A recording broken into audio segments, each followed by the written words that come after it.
Welcome back to another episode of Let's Ride with Chris Harris Jr. and Patrick Chiotti. I am Patrick Chiotti. I am joined, of course, by my co-host, Denver Broncos cornerback extraordinaire, all-decade corner, Chris Harris Jr. Chris, my man, how are we doing today? Doing good, man. Just excited to get back on, talk some sports, talk some news. Let's see what's going on around here. Yes, sir. Yes, sir. The Get it last going. few episodes we've started with talking about the Damian Lillard situation in Portland, and they had a meeting yesterday with the team, and it doesn't feel like Dame's going anywhere just yet. So that's something to definitely keep an eye on. But in football news, the Denver Broncos have announced dates for training camp. This is huge. Training camp is one of my favorite times of the year. Everybody out there sitting on the hill, sitting on the lawn, having a good time, getting baked in the sun, and watching the boys go to work. Chris, you were a part of many training camps in Denver. Beautiful scenery there at the fields. One of the things that I want to talk about as far as training camp goes is like the expectation for a NFL player going into training camp, and I'm sure that you can speak on the expectation from a few different viewpoints. One being the undrafted free agent or rookie, one being the veteran player who earned a starting spot in the team, and then one being the veteran that's on the other end of it. So for you, what's the expectation of a player going into training camp for an NFL program? Man, like you said, is everybody's in different stages in their career. And the number one expectations is that you better come in knowing the system, right? Because whatever you do on OTAs, you install the system, but once you get to training camp, you just redo it. It's like redoing it all over again, right? So you expect a guy that you already installed this information to be able to be on point, and really it's like just review. You should already know everything and not have mental errors and be on the same page with everybody within the scheme, right? And be able to answer questions that if a coach asks you questions about anything within the defense, you should be able to know that going into training camp. So that's always an expectation for me. I think I would have that for my players, is that I've just, like Coach Payton, he just installed a new system, right? Yeah. You should expect them guys to have some mastery of that by the time they get back to training camp. So that's one thing that you hope to expect these guys are doing. And of course, being in shape. You better be working on your game, right? Making sure that you're in shape, making sure that you're doing everything that you can to possibly be ready to go from training camp, because that's when a lot of injuries do happen. Guys are not in shape. Yeah, and that was something that Sean Payton definitely talked about in his press conferences after OTAs, was how different the training has been as far as their weightlifting goes and their conditioning goes. It's definitely going to be interesting to see what that expectation is. And I'm really interested to hear what Sean Payton has to say after every practice, because I know the media out there in Denver is going to be all over him as soon as every practice is over. But real quick, I want to throw up the dates here for training camp. Training camp first day starts in July 28th, 29th, 31st. Then we go into August 1st, 2nd, 4th, 5th, 8th, 9th, 15th, 16th, and 17th. Tickets will be available to fans through Ticketmaster. All tickets are free. I believe it is capped at 3,000 tickets, though. So get your tickets now. You will not want to miss this, and you do not want to be disappointed when you don't get a ticket. I usually try to get out and go to at least 2-3 days of camp a year. And the last couple of years, it's been crazy. Last year was insane because it was the first season of Russell Wilson. There were definitely a lot of people. The hill was packed to the brim. We were able to see Sierra. That was awesome. She walked right by us a couple times. Everybody's down there with the wives are down there with all the kids, and it's a fun time, man. But for you, what was your favorite part of training camp, man? Because I know those Denver days can get real hot out on that grass. So man, we had my favorite time in training camp. Definitely, we used to have like little freestyle battles, man. Just seeing the young guys, and we would just do this in the whole defensive room. Vaughn, everybody will stop it there, put two rookies up there, they'd have to have a little rap battle. So those are always fun, especially seeing the little rookie shows and going through that. Those are always fun all through training camp. And just really just sitting in the locker room playing dominoes with the guys or playing cards, we always did that, and that's what it's always fun, man. Just enjoying that time with your teammates. That's the time where you kind of build that camaraderie, right? You build the trust. So when it's time to go, when it's time to get under that pressure and we're under the lights, we have that connection that we can go out there and be on the same page. Yeah, I love that, man. For those who don't really know what it's like to be in that position, can you walk us through like your typical day in training camp, like from morning to the end of practice? Yeah. Oh man, we would have Coach Fox. Every coach does it different, and the way Coach Fangio's was like, he had the worst schedule at all. Coach Fangio had no breaks, man. We were going to be there until 9. It was long. It was long. Coach Fox, he used to have, so we'd have to wake up, say, everybody has to wake up at like 7 o'clock. That's like the normal treatment. If you get hurt, you got to be there probably at like 6. That's just this. If you're hurt, you got to be there probably an hour and 30 minutes earlier. Right, so you don't want to get hurt during training camp, fans. You don't want that to happen. So then some coaches, right? We would install defense, and then and then you would have a little break, and then you would come out and practice. Some coaches would do it like that. My favorite way to do it is wake up. Let's get straight to the field. That's why I love Kubiak's schedule was the best. We woke up, we got our work in. And after that, we could watch the tape, install later that day on the new defense. But I always love that schedule because you come in, get your work in. Then Kubiak always gave us like a 2-hour, 3-hour break. You can go get your little nap in, come back, get your mind right, come back and finish the day. And you always have a walkthrough too after practice later on that day where you just kind of walk through the different coverages. Guys walk through different routes and things like that. And you do that every day. So that's kind of like how they replaced the two-a-days. Now it's not two-a-days of banging. Now you have a walkthrough on that second part of the day. And so it just depends on how the coaches set the schedule. Some coaches will give you that little break, and let you come back rejuvenated, and some don't. So just depends on what coach you have. But that's my favorite schedule, to wake up, let's get it going, and then after that I can get a little nap, and then we can watch the tape and break it down, And then can't forget this. You got to lift too. You have to work out. You have lifts to do. You have things that you have to do to make sure that you're ready every day that you have to do with the strength coaches also. So that's kind of like a daily football schedule, 7 to 9 more than likely. Some are like 8, but that's usually for how many days? A month, at least a month. So.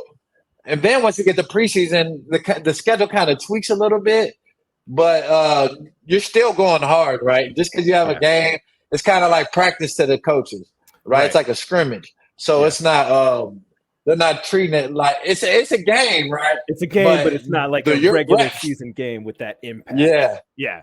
It's not going to take your reps off in practice, right? Just because you got a preseason game don't mean that you're not going to practice hard, right? So that's kind of the difference.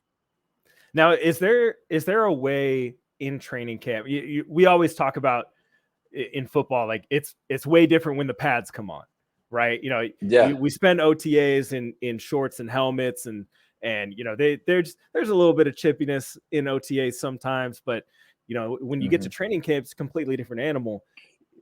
For you, what was one of the ways that you would set that tone in training camp for like? The offense is always going to benefit from 7-on-7, in the drills. They're going to protect the offensive players sometimes, but you do have the ability to set the tone. So what's one of the ways that you would set the tone during training camp? Man, we would always try to come out before. I think the best thing is to start off right. And that was just always my motto. So my way of setting the tone is coming out, 15, 10 minutes early, doing all my fundamentals, making sure that I'm technically right coming into practice. And then once we get to practice, I always had a mentality of just go. I'm going to fight you. You know, that's just me. Yeah. So anybody that knew if they were practice, if they had 2-5 lined up against them, they know it was a fight, regardless. Because I was fighting for my life. You know, I was trying to make the team, and I always kept that mentality. So they knew it was going to be a battle with me. That was always my attitude and how I approached the field, and that's how I set the tone. So you're gonna have to fight for this ball. It ain't gonna be easy. Yeah, and you definitely had to fight against some big time receivers as well. So we've talked about your favorite part. We've talked about your schedule for training camp. Now, your least favorite part of training. I know for a fact that there's one thing about training camp that you absolutely hated. You got to let us know what that was. Yeah, man, probably when you get to like week 3, when that body, when you just like, man, I can't. My whole body's sore, but I got to fight through it out here, Yeah. So that's when you see guys fall off, right? They might come out hot the first week or two, being pretty consistent. But once we get to like week 3, the end of training camp, dudes fall off because they can't mentally handle it, right? That's when it tests your mental and your body physical. Can you go out there and still be productive while your body is dead tired, right? Still performs under stress when you're dying out there, right? In a critical condition. So, so that's the difference, right? And you have to learn how to be able to do that as a player and be able to mentally be ready. Yeah, especially during those Fangio years, I would hear little tidbits from certain people like how grueling the practices were, how strict everything was. You guys would do certain things in a way that was just exhausting. But like you said, you got to have that mental capacity to push through it. The physical stuff, your body's going to break down. You're putting so much stress in your body. You're hitting guys every day, but it's that mental part that gets you over that hump. So now that we've talked about training camp, I want to get into this article that was released by The Athletic this morning. And it was a mailbag questions for the Broncos. And one of the questions was, what is your projection for Russell Wilson this year? And Nick Kosmider, who is the author of the article, he said he expects Wilson to be a top 12 or 14 quarterback in the league in terms of efficiency per dropback. And for those who don't know what that is, that is the EPA that we see sometimes. People talk about EPA, efficiency or expected points added. And that's really becoming like the metric for determining how good a quarterback is. Box score is box score. We can rely on that. But this metric has become the go-to to determine how good a quarterback really is. So top 12, top 14 doesn't sound that great, Chris. It really doesn't sound that great when you look at it, especially given all the picks that we gave up, all the players that we gave up. For Russell Wilson to be a top 12, top 14 quarterback with these tools, with the players that he has, it doesn't sound that exciting. So, when we're talking about the expectations for Russell Wilson, what are your expectations for Russell Wilson? I expect him to at least be a top 15 quarterback. I think that's good enough to get the team going. But what do you think? What are your expectations? Yeah, I think that's pretty good right there, around top 15, middle of the pack. Just because, man, you see the other quarterbacks, man, that he has to compete with, and it's a tough list. Even right in your division, you got 2 quarterbacks. We need Russell to be able to fight to be the number 2 quarterback in our division to give us a chance, right? He has to be. We need him to be better than Herbert, right? Because we know he can't be better than Mahomes. So it's gonna hill to climb.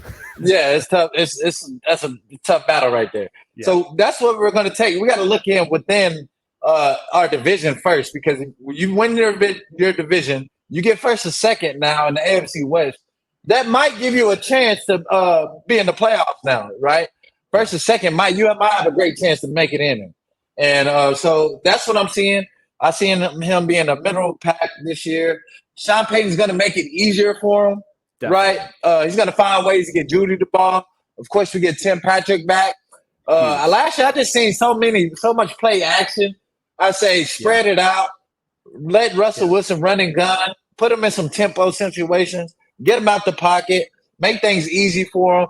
And I think he can definitely climb back up in that top 15. But to say that he's going to be a top 10, top 5, it's going to be very hard for him to do that.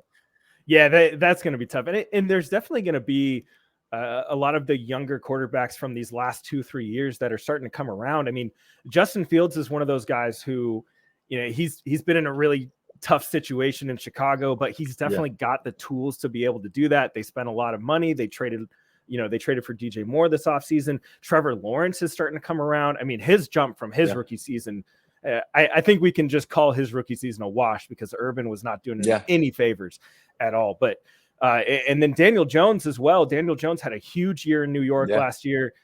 People are going to call it a fluke, of course, but like there's the possibility that he could keep on that track. So for Russ, it's like you said, it's all about putting him in that right situation. Peyton, I feel like is definitely going to do that. His offense is very friendly towards quarterbacks.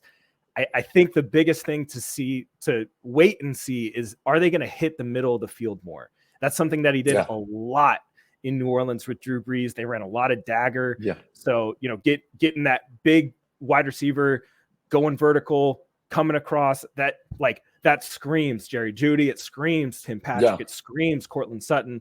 So those are big things for us to look out for. Of course, injuries last season, he dealt with so much. And it wasn't even so much of the physical injury as well. He was going through a lot mentally too. That was something that was really kind of overlooked. It was talked about a little bit in the media coverage, but his, I believe it was his personal mentor that he had for years, passed away and during the offseason. And that's a huge change, especially after a big trade from a city that you've been in for 10 years. And that's a lot going on. So these injuries, he looks like he's slimmed down. He's on a new workout program.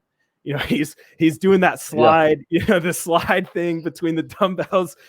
We can think about his workouts however you want. As long as he's not doing high knees on the plane anymore, I'm fine with it. But my biggest question for Russ is he going to return to form? And I think, Chris, with Sean Payton coming in his offense, he does have a chance to return to that form that we saw in Seattle. Do you think that he could get back to that form in Denver with this group this year? It's going to be very hard. I think the offense is going to be a lot better for him. I think with Sean Payton, of course, he's an offensive genius. I don't think Russell Wilson's had a coach at his capability as, his standard of where he's been at, as an offensive coordinator and what he's done in this league. So just off that, we expect 5 to 10 more touchdowns, from the offense, just by at least scheme, Sean Payton, the thing about Drew Brees is that Russell Wilson and Drew Brees they kind of play totally different. Russell's always been a guy that throws outside the numbers, the moon ball, deep shots, always that's been Russell's game, Drew Brees always worked the middle of the field, because probably Russell had a more stronger arm than Drew Brees. So it's kind of how can you combine both those? If I'm Russell, I'm working on the middle field this year. But when we used to play Russell, we used to say, hey, guys, try to be big in the middle. Try to put them hands up in the middle because make it hard for him to not see, and we know that Russell wants to try to get out the pocket. So that was kind of how we kind of try to play against him when he was younger. And I haven't played against him recently, but those would be kind of things that I would be kind of looking for. Has he improved in throwing over the middle? And that's something that I want to see this year, especially training camp. Yeah, definitely, for sure. And when I was at training camp last year, there were definitely times when he would throw those strikes over the middle. They would have 5-yard ins, or they would run slant concepts. There were a couple times where they hit Court or Tim over the middle of the field, or even Dulcich coming over the middle of the field. And then it was something that we never saw in the regular season. So it's really going to be interesting to see how he can change that from training camp, and especially being in Peyton's offense where they do attack the middle of the field a bit more. But it's also going to be how well can he pick up this offensive scheme, because there's a lot of things Yeah. in Peyton's offense where, as the quarterback, you have to be cognizant of certain coverages, of certain personnels. I was watching some of Drew Brees' film from the last season that he was in New Orleans with Sean Payton, and there were times where he would smartly check out of calls, and you know, they would have the matchup that they wanted, and he would kill and go into that next play. That has to be something that Russ does, because he did not do a lot of that last year, and it really hampered the offense. So hopefully Russell Wilson can meet those expectations. Hopefully he is a lot better this season. We want to see Russell Wilson win some football games. You said 5 to 10 touchdowns. Right. I think that is the floor. We need to see way more. We need to see more production from this offense, because the last 5-6 years have not been great. The defense works way too hard for the offense to be sputtering about like this. So, Chris, this brings us to my favorite segment of this show, the no-fly zone. Okay, it's all about you. You know, we talked about training camp, and we talked about your favorite part of training camp, but is there a specific favorite memory that you have from training camp, from your time in Denver? Man, favorite memory. I would say my rookie year, man, just coming in, you know. When I first got there, it was during the lockout, so it was a weird year, you know. We just we started just like out of nowhere, you know. I had a couple teams that was trying to pick me up, but I went with Denver just because they had a clean slate. Mm-hmm. So just joining in, you know. When you first get to the NFL, you know, your eyes are wide open. You don't know what's gonna happen, right? As soon as we get there, coach is like, "Hey, y'all gotta run a run test," you know. And that was like the first thing we did, you know. All the vets, everybody's back, you know. But I'm like, only the rookies there are just the undrafteds, because none of the Von and them haven't signed. You know, Raheem and them, they haven't signed it, you know. So it's just the undrafteds and the vets, you know. So that was just and it was like that for like a week or two, you know. Von and them they didn't get there immediately. So that was this whole time, you know, just being with no draft picks, being the rookie, and then hanging with the vets, you know. That was just kind of fast forward. You know what I mean? And so I remember running that run test, and then a couple of vets just dying out, falling out in the field, and you know. And as soon as we got done with it, like, they were cut. So I was like, oh man, that was my wake up to the league. Like, hey, you better be ready. You better be in shape. So that was one of my good memories, you know, that, hey, you better always be ready. You never know what's coming. Hey, the NFL stands for not for long. That's for sure. You can't. They enjoyed that break too hard, man. That long layoff they had. Man, I've heard stories about the run test, man, and you know, I have a buddy of mine who played football at Eastern Oregon University, and he showed us they call it the Mountie Run, and it was like 700 yards of like, you go diagonal at one point, you're going, you know, sideline to sideline, diagonal. Like, I was like, this is kind of crazy. I don't know if I could do this, but I've heard the stories about the NFL run test, man. You know, going from training camp, you know, we talked about your expectations going into training camp and learning a new defense, learning a new coverage. And I want to get your advice for young DBs. I've been around, you know, quite a few teams with young DBs who sometimes they just struggle to understand what their job is and what their role is in coverages, whether it is man. Some, believe it or not, some kids have a hard time understanding their job in man, whether it's you know, a specific zone, or whether they're running, you know, a sky look or some kind of hybrid zone, like, you know, cover 6 or a cover 3 sky. Do you have any advice for a young DB who is struggling to learn their coverage? Oh yeah, definitely. Try to watch film of guys that are doing it correctly. You know, hey coach, show me do you have any presentations or anything that I can see a guy doing this drill or doing this coverage correctly, so I can try to implement that to my game and do it the right way, how the coach wants me to do it.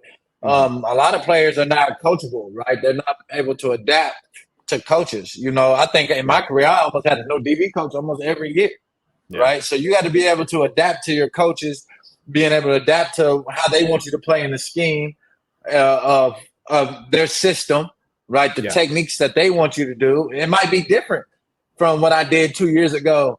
Coach Joseph might have a totally different way how he might want me to play this technique compared to how last year's coaches want me to play it, or how Fangio want me to play this cover 3.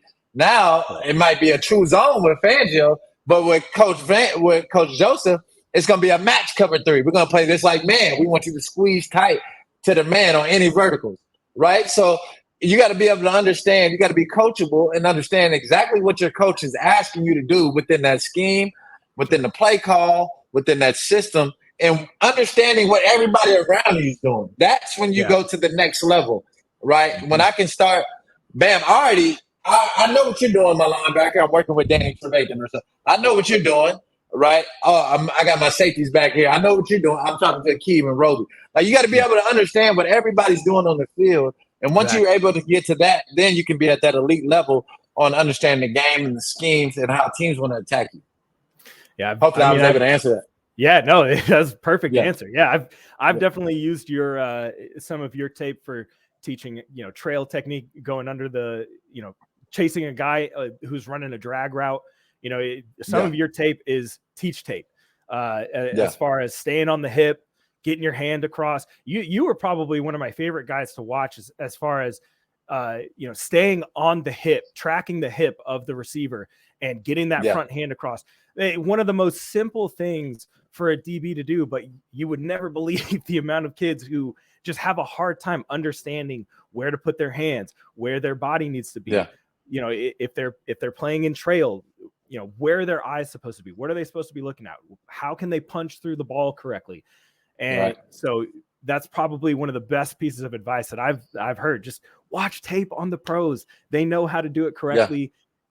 You were one of the guys that I definitely showed to some of the DBs that I've coached over the years. So, Chris, awesome conversation. I do want to end on a really great note here. I saw that you have a football camp upcoming. Yeah. Tell us all about it. Plug it in. Yeah. Oh man, I think this is my 12th year I've been doing camps, and just we always do them back at home, and where I'm from, Bixby, Oklahoma, really Tulsa, but it's the suburb in Tulsa, Bixby High School. And we're a powerhouse, man. So just throwing that out there, man. We're the top school in Oklahoma. You are. Football. Yep. But just going back there, being able to have we do a VIP camp where we do exclusively with if parents and kids want to be able to ask me questions, anything on the field wise, life questions, anything. And then we also do a family day. We invite the whole family. We usually rent out the basketball gym. We have slides and different, games, popcorn, cotton candy, food trucks, fireworks. We do it all, man, for these kids, and try to continue to just uplift them in the community, and just continue to just help them improve in life. In Oklahoma, where I'm from, there's not too much to do, other than play sports, unless you're going to do some rodeo, it's not too much to do. It's not too much to do. We got in Oklahoma. So it's all, I try to make it like a major event. And I think it's July 21st on a Friday. We do it at, usually starts at 5 to 8, and probably always usually goes longer, but it's kind of like a Friday night lights, putting them under the lights. Oh, that's awesome. Giving them a chance to, everybody watching them, giving that high school feel, and having people come out and compete. And it's always try to give out MVPs and things like that. So it's always a blast. That's awesome, man. Hopefully I was able to break down the whole process. Yeah, absolutely. Yeah, the Chris Harris Jr. Youth Football Camp, Friday, July 21st, 5 to 8 p.m. at Bixby High School in Bixby, Oklahoma. Open to boys and girls, grades 3 through 11. Chris, it's really awesome that you do that, man. Being in football camps is definitely an experience that I loved as a coach, being able to teach these young kids the basics and the fundamentals to help them grow and be a better football player. So kudos to you. Kudos to your foundation. Thank you for all your hard work in that. And that does it for this episode. And I got one more thing too. Oh, I forgot the school name, But it's a school in Colorado. I'll get the district. My wife is telling me about it, but we're definitely going to help them out because the kids didn't have food for like the district. So we're going to definitely donate and try to send the families or that school district right there to be able to help get the kids something for help them with food, being able to eat during school. So I'll find out that school. So next time, I can pub it out to them and let them know that we're definitely coming to help for sure. Yeah, please. And thank you again. Thank you so much for all that you do and all that your wife does. This has been another episode of Let's Ride with Chris Harris Jr. and Patrick Chiotti. Please follow us both on Twitter at Chris Harris Jr., at Patrick Chiotti, and follow the Believe Network at Believe Network. Make sure that you subscribe to this podcast on whatever podcast platform you're listening on. And Broncos country, until next time, let's ride.